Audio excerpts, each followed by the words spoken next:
ओवैसी देश के वो मुस्लिम नेता हैं जो बीजेपी के खिलाफ होकर भी बीजेपी विरोधियों की पसंद नहीं है। ओवैसी किसी भी राज्य में जाए, आरोप एक ही लगता है कि वो बीजेपी की बी टीम है।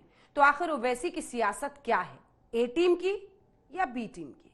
बड़े बड़े लोग जो वोट तो चाहते हैं मगर नाम लेना पसंद नहीं करते मुसलमानों का, और ओवैसी पर उंगलियां उठाते हैं। ये Samajwadi party, BSP, Congress, BJP सब हम पर तनकीद करते हैं।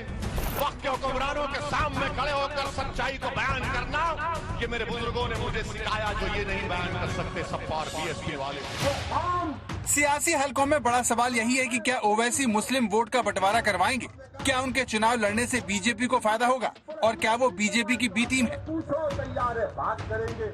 ये नाइंसाफी देखकर खून खौलता है कि जब सबके बच्चे पढ़ सकते हैं तो मेरा बेटा क्यों नहीं पढ़ सकता, मेरी बेटी क्यों नहीं पढ़ सकती। ये इसलिए नहीं करना चाहते, ये कभी आपको ताकतवर नहीं बनाना चाहेंगे। ये सिर्फ आपको डराएंगे, डराएंगे, डराएंगे, डराएंगे, खौफ दिलाएंगे। अगर तुम मंजलिस को वोट दिए, तुम अगर ओवैसी की बातों में आ गए तो फुला जीत जाएगा। ओवैसी की वजह से बीएसपी और समाजवादी पार्टी के वोट बैंक पर खतरा पैदा हो गया है, जो करीब 19% है। राज्य की 140 विधानसभा सीटों पर मुस्लिमों का अच्छा खासा असर है। 71 सीटों पर 20 से 30% मतदाता मुस्लिम है, तो 72 सीटों पर 30% मुस्लिम मतदाता जीत और हार तय करता है।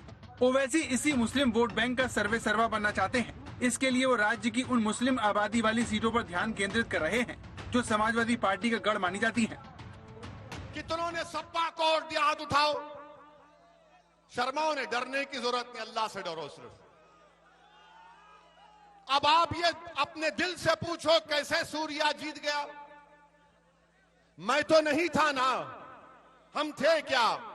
ये दाढ़ी वाला, टोपी वाला तो नहीं था ना।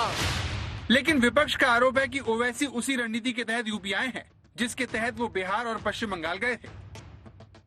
ओवैसी जो हैं, अपना गृह राज्य तेलंगाना में सारी सीटों पे क्यों नहीं लड़ते? वहां क्यों नहीं लड़ते? बिहार में क्यों लड़ते हैं? यूपी में क्यों लड़ेंगे? केवल भाजपा से मिली जुली कुश्ती है। मैं तो शुरू से इस बात को कहता रहा हूं। ओवैसी जैसे लोग उत्तर प्रदेश में समाज को धर्म के आधार पर विभक्त करना चाहते हैं। फिर से एक बार मुगलई सोच के राज की स्थापना करने का ख्वाब देखते हैं। ओवैसी पर बीजेपी से सांठगांठ होने के आरोप नए नहीं है, लेकिन जिस तरह से बीजेपी ओवैसी को महत्व दे रही है, उनका कद राज्य की राजनीति में बढ़ा रही है, वो अपने आप में काफी कुछ कहता है। उत्तर प्रदेश के चुनाव में कूदने के साथ ही ओवैसी ने सीधे योगी आदित्यनाथ पर निशाना साधा और कहा कि वो योगी को दोबारा मुख्यमंत्री नहीं बनने देंगे। योगी ने भी इसका फौरन जवाब दिया और इस चुनौती को स्वीकार किया। योगी ओवैसी के बीच हुए इस वार पलटवार ने कई राजनीतिक जानकारों को सोचने पर मजबूर कर दिया, क्योंकि योगी आदित्यनाथ अखिलेश और मायावती जैसे बड़े राजनीतिक विरोधियों को तुरंत जवाब नहीं देते, लेकिन ओवैसी पर पलटवार करने में उन्होंने जरा भी देर नहीं की। तो सवाल उठा कि क्या ये सब मुस्लिम वोट बैंक में बंटवारे के लिए तो नहीं हो रहा, क्योंकि मुस्लिम बहुल सीटों पर अगर वोट बटा तो इसका सीधा फायदा बीजेपी को ही होगा। लेकिन इस आरोप पर ओवैसी की अपनी ही दलील है। पूरे भारत में बीजेपी 2 मर्तबा उनका प्रधानमंत्री बन गया तो ओवैसी की वजह से बना मोदी, या तुम्हारी नाहली की वजह से बना? मैं जिम्मेदार हूं उसका। और हर वक्त कहेंगे नहीं, असदुद्दीन ओवैसी आया है तो वोट काट देगा मुसलमानों के, कहते हैं ना। यूपी में साल 2017 के विधानसभा चुनाव में 9 छोटी पार्टियां चुनावी मैदान में उतरी थी। इसमें से सिर्फ 3 का खाता खुल पाया था। ये भी वो पार्टियां थी जिनका किसी बड़ी पार्टी के साथ गठबंधन था।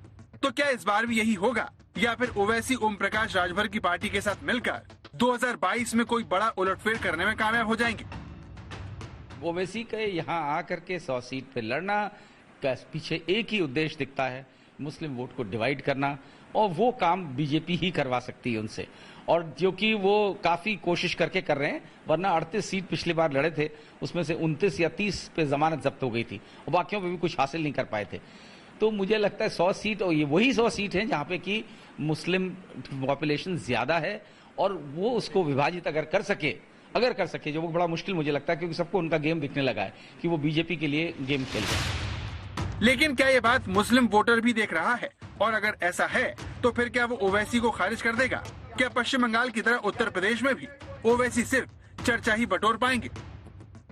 बाराबंकी और अयोध्या से समर्थ श्रीवास्तव के साथ अभिषेक मिश्रा, लखनऊ, आज तक।